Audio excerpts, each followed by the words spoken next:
Madame la facilitatrice, je pense que vous méritez aussi de votre passion pour avoir bien conduit tous les débats de manière plus générale. Ce n'est pas évident avec la gestion du temps. Nous sommes à 3, nous sommes répartis les 4 thématiques pour pouvoir essayer de faire de sortir les recommandations, les actions, parce que c'est ça qui est le plus important, qui devrait nous engager tous. Je rappelle juste qu'au début de cette activité, nous avons eu l'honneur d'avoir la ministre de la femme qui est ici pour lancer cette activité, mais aussi les représentants résidents du PNUD. Il y a les next steps pour cette activité, c'est-à-dire la prise en compte de ces recommandations et actions. Beaucoup de réflexions pourront être menées tant au niveau institutionnel qu'au niveau des organisations. Nous avons aussi nos collègues d'autres agences des Nations Unies qui sont là, que nous saluons pour leur présence. Nous allons exploiter autant que possible, et vous aussi en tant qu'acteurs, à quelque niveau que ce soit, nous souhaitons que ces recommandations et actions soient capitalisées afin que ça ne soit pas un forum de plus qui aurait été organisé. Alors, j'avais la responsabilité de prendre note et de considérer les actions relatives à la thématique égalité entre les sexes, impact socio-économique et dispositions juridiques. Beaucoup de choses ont été dites. Je pense qu'il avait été rappelé au groupe la nécessité d'affiner la définition de genre et VBG. Je crois que c'est les éléments essentiels qui sont ressortis autant que possible par rapport à la question de la définition. Mais si je dois revenir sur les recommandations, plusieurs fois, de manière presque surabondante, il a été rappelé la nécessité de pouvoir accentuer la sensibilisation, tant à l'endroit de la population et aussi des acteurs. En parlant d'acteurs, on a mentionné les acteurs judiciaires, mais aussi les autorités locales, politiques et administratives, pour une meilleure prise en compte des questions des genres et l'égalité des sexes. Il a été également rappelé la nécessité d'accentuer la sensibilisation auprès des acteurs, notamment les acteurs judiciaires, sur les méfaits des arrangements à l'amiable qui ne sont pas autorisés par la loi. Travailler de manière à ce que cette tendance puisse baisser, qu'il y ait de moins en moins d'arrangements à l'amiable lorsqu'il s'agit des cas d'infraction des VBG qui sont portés devant la justice. D'aller jusqu'au bout, tel que la loi le prévoit, même s'il y a des désistements de la part de la victime, il faut nécessairement que la sanction pénale puisse être appliquée afin que la lutte contre l'impunité des ces violences sur les gens puisse être effective.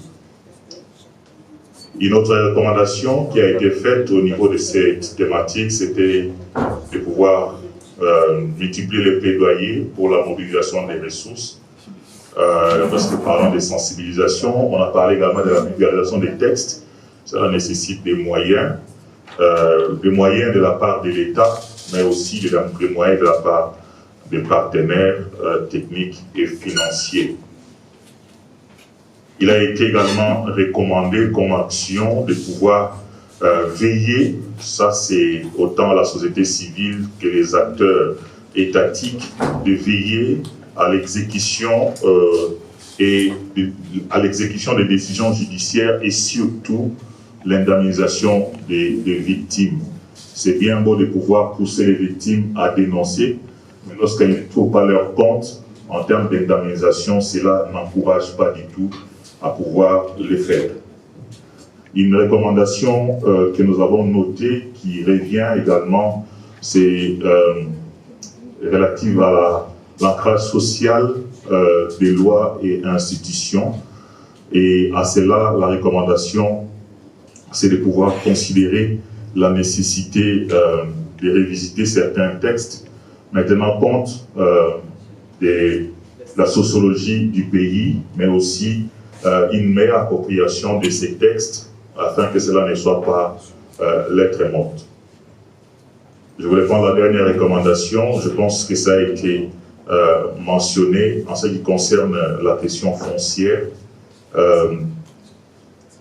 La loi, à ce niveau, a une très grande connotation sur la coutume, et il est nécessaire de pouvoir également regarder ces textes parce que cela dessert beaucoup les femmes en ce qui concerne l'accès à la terre. Voilà, de manière ramassée, les quelques recommandations et actions. Je pense n'avoir pas été exhaustif, mais sinon, ce qui est repris ici fait prendre en compte l'ensemble des interventions. Mais s'il y en a d'autres, vous pourrez verser également au niveau du secrétariat. Merci. Merci beaucoup. Bonjour, moi c'est Madame Fatime Soukafera, la présidente d'Ayadjal. En ce qui concerne la conclusion sur la contribution des femmes à la vie économique, vous avez essayé de présenter sur les différentes, je peux dire, formes, surtout plus dans le monde rural, où la contribution de la femme à la vie économique du Tchad en milieu rural est essentiellement basée sur ses activités de production, de transformation, de commercialisation des produits agricoles, de l'élevage et de l'artisanat. Ces activités qui lui permettent de subvenir à ses besoins en aliments et pour toute la famille, mais aussi lui procurent des revenus financiers pour l'acquisition d'autres biens nécessaires à son épanouissement, entre autres sa santé, éducation et ses enfants. Les défis qui ont été relevés ici sont l'accès aux terres, propriété privée, qui rentrent dans l'aspect traditionnel, qui sont plus forts que même les lois. L'accès à l'eau pour faciliter la production, l'accès à la sémence et l'accompagnement technique financier, la réduction à la pénibilité du travail, mécanisme du secteur agricole, l'organisation des filières pour une optimisation dans la chaîne de valeur, l'éducation, formation et surtout la sensibilisation sur les pratiques, usage des produits phytosanitaires, etc. Les opportunités, l'insertion et professionnalisation, niche de croissance, création d'une économie locale intégrée, diversification de l'économie nationale, mise en place des chaînes de valeur.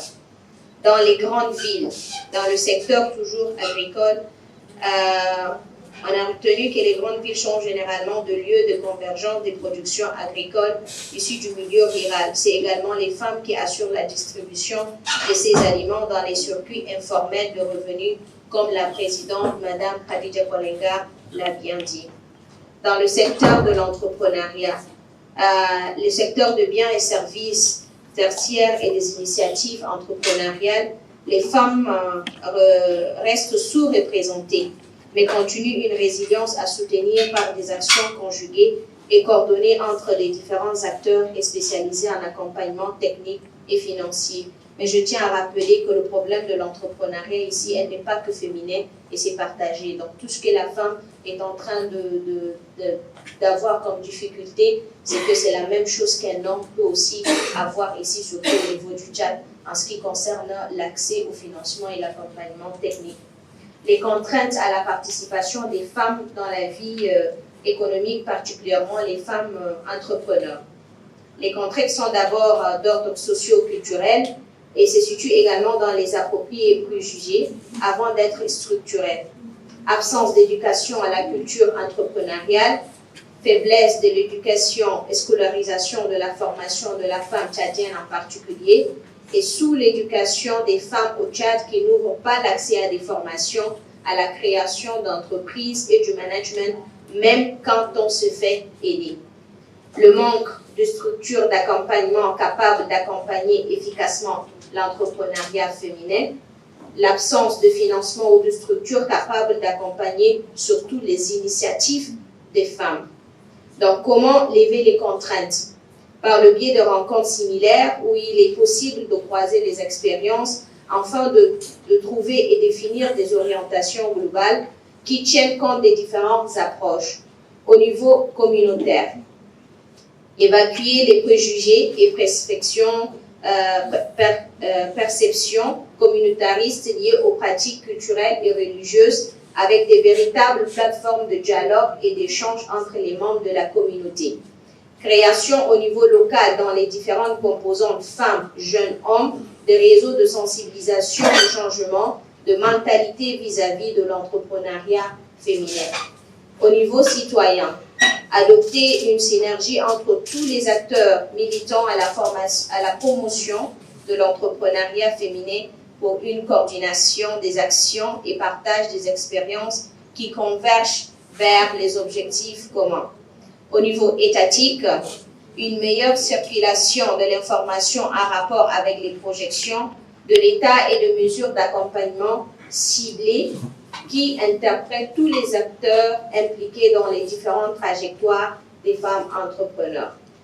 Mise en place des programmes et de véritables structures dédiées à la femme. On a pris l'exemple d'une agence de développement et de l'entrepreneuriat féminin.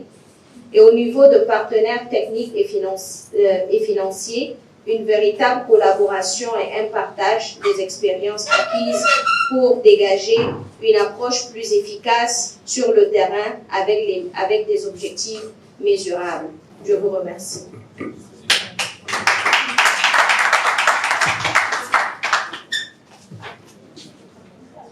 Merci.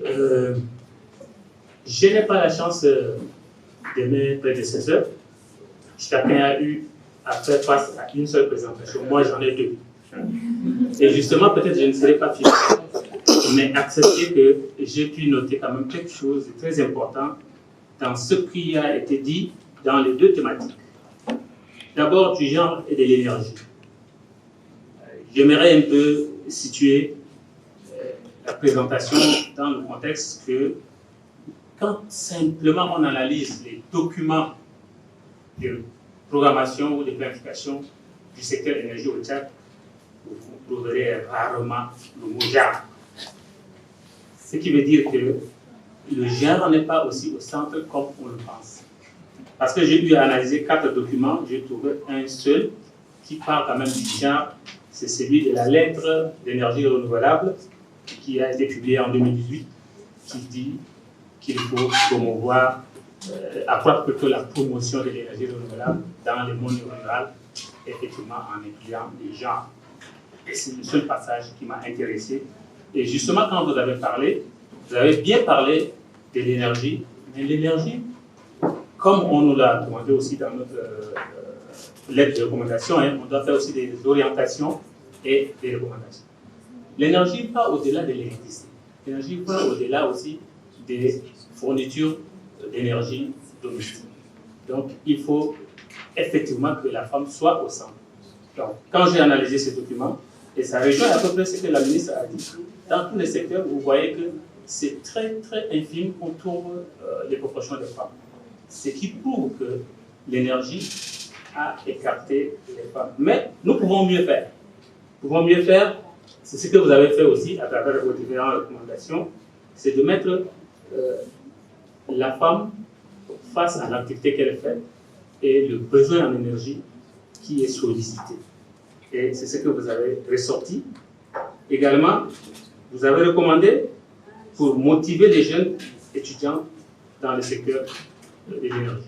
Et justement, parce qu'effectivement, il y a un vide là-bas, il n'y a pas une voix qui porte pour dire que nous sommes les utilisateurs ou les nécessiteux en termes de besoins en énergie. Donc, c'était normal de faire le plaidoyer pour que les jeunes étudiantes puissent embrasser la carrière dans ce secteur. Aussi, il y a une recommandation forte qui, effectivement, pourrait être faite à l'endroit de l'État. C'est d'ouvrir l'opportunité de la fourniture d'énergie au secteur privé. Et justement, quand il n'y a pas de concurrence, il n'y a pas de la qualité dans ce qui est fourni. Et c'est ce que nous subissons en termes d'énergie, je dirais, électrique. Et même domestique, parce que les gaz aussi ne sont pas fournis. C'est vrai, l'État a subventionné, mais est-ce qu'il arrive à distribuer au-delà? Et là était aussi une partie que nous devons recommander en disant que la distribution des gaz soit étendue à toutes les zones rurales, parce que c'est la femme rurale qui fait droit, c'est pas beaucoup pour avoir de l'énergie pour ses besoins. Et je reviens sur le dernier thème, qui, à mon avis, effectivement, est un peu connu, je dirais, et même mieux connu, mais on ne sait pas la position de la femme. Cependant, la position de la femme, telle que votre thème l'a située, devrait être au centre. Qu'est-ce qui devrait ressortir? Vous avez bien souligné, il faut des axes de plaidoyer. C'est ce que vous avez cité en plusieurs points. C'est effectivement avoir aussi les femmes dans les instances de décision, de négociation, de manière paritaire. C'est ça qui pourrait infléchir un peu cette question que nous vivons en ce moment. C'est aussi la prise en compte des aspects sexo-spécifiques. Pourquoi ce mot? Sexo-spécificité, ça veut dire que nous ne devons pas voir les problèmes du changement climatique comme si c'est le problème global, simple. Mais la plus vulnérable, c'est bien la femme. Elle est triplement vulnérable. Quelqu'un l'a dit, elle est vulnérable, mais elle est triplement vulnérable car elle fait face d'abord, premièrement, au manque d'informations même sur le changement climatique. Deuxièmement, elle manque d'accès au foncier. Parce que c'est dans sa parcelle qu'on peut un peu esquiver les impacts du changement climatique, soit en amenant maintenant de nouvelles technologies ou bien associant les technologies et développer en endogène pour pouvoir produire sous ces climats hostiles. Et la troisième difficulté, effectivement, c'est l'accès aux finances. Donc, vous l'avez si bien relevé, mais même si c'est parsemé, il est important que cela soit remonté tant au niveau des décideurs qu'au niveau des partenaires qui devraient, comme vous l'avez dit, un peu conditionner leur appui aux États en insistant sur l'inclusion ou bien la proportionnalité paritaire de la femme dans toute action de développement liée au climat. Donc, c'est dire que la femme doit être d'abord, au début, quand on implémente le projet, c'est-à-dire aux études, pour voir la ventilation à sexe. Ce n'est pas seulement dire que bon, on a 30% de femmes salées. Il faut voir est-ce que réellement les femmes sont prises en compte. Au-delà de cela, il faut l'égalité. C'est ce que vous avez souligné aussi. L'égalité et surtout l'équité. Donc, c'est mieux, tant pour l'État que pour les bailleurs, d'appuyer à travers des subventions, des appuis. Mais on ferait encore mieux si les moyens d'accès sont fournis à tous.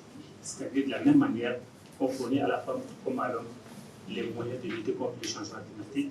Et plus encore meilleur, ce serait de lever les barrières et les obstacles. D'où ça rejoint un peu le thème que Madame a su résumer. Lever les facteurs socioculturels pour l'accès de la femme au foncier, lever les facteurs socioculturels pour l'accès de la femme aux finances, parce que le plus souvent, on dit que bon, il faut qu'il y ait un garant ou bien une caution. Et des fois, la femme rurale n'a pas cet aspect. On revient que ça soit demandé à son mari, mais le plus souvent, il ne s'y engage pas beaucoup, puisqu'il ne sent même pas la douleur de ce travail que la femme a. Donc, le meilleur accès, c'est vraiment de lever tout obstacle et que tout le monde ait accès à l'information, aux finances et aux moyens de faire face au changement climatique. Pour cela, j'ai dû aussi relever certaines questions qui ont été aussi posées aux exposants sur comment, pourquoi il n'y a pas encore la fourniture d'informations en ce qui concerne le changement climatique, puisqu'il y a eu un centre de prévision climatique qui a été instauré en Afrique centrale. Je dirais simplement qu'il faut une avancée d'abord au niveau national. Donc, il faut que l'État tchadien même arrive à mettre au point des dispositifs pouvant vraiment fournir des informations capables de prévenir les risques climatiques. Et c'est ce qui se fait déjà à travers le PNUD, donc le projet Plan national d'adaptation au changement climatique, qui appuie les structures qui pourvoient les informations. Donc, il y a des stations automatiques qui sont en train de se mettre en place pour permettre à l'Agence nationale de la météorologie de pouvoir prévoir à temps réel les risques climatiques. Et ceci permettra effectivement aussi de produire en incluant les risques climatiques. Et au-delà, il y a aussi un autre projet frère qui appuie sur la gestion des risques climatiques en mettant aussi à la disposition des producteurs des assurances indicielles, c'est-à-dire l'assurance en cas de sécheresse ou en cas d'inondation, qu'il y ait quand même une restriction pour pouvoir avoir des semences, etc., etc. Donc, le centre de prévision dont vous avez demandé est bien en gestation et il appartient au Tchad effectivement de fournir des efforts pour pouvoir raster ces informations afin de faire une prévision à l'échelle régionale. Ce que je voudrais bien remercier tout le monde. Tous, vous avez touché au thème, mais ce thème semble un peu nouveau et pas aussi ouvert au public. Mais c'est le moment, effectivement, de beaucoup diffuser et de provoquer ce genre d'instances pour qu'on ait la communication autour du changement climatique. Je vous remercie.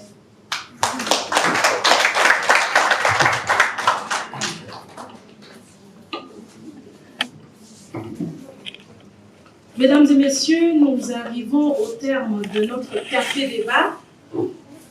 À l'issue de ce café-débat, ODD, VBG, constatez avec moi que l'agenda 2030 pour les objectifs de développement durable ne peut être atteint sans l'ODD 5. Constatez cela avec moi. L'égalité entre les sexes, c'est très important. C'est un ODD transversal et cela doit se refléter dans la pratique au quotidien. Je rappelle aussi que l'objectif visé par ce café-débat ODD VBG est de réveiller et de mobiliser l'intelligence collective des jeunes, des femmes et des hommes, des organisations de la société civile pour renforcer leur engagement dans la lutte contre les inégalités entre les sexes au Tchad. Merci d'avoir honoré de votre présence ce café-débat ODD VBG. À bientôt pour un autre café. Merci.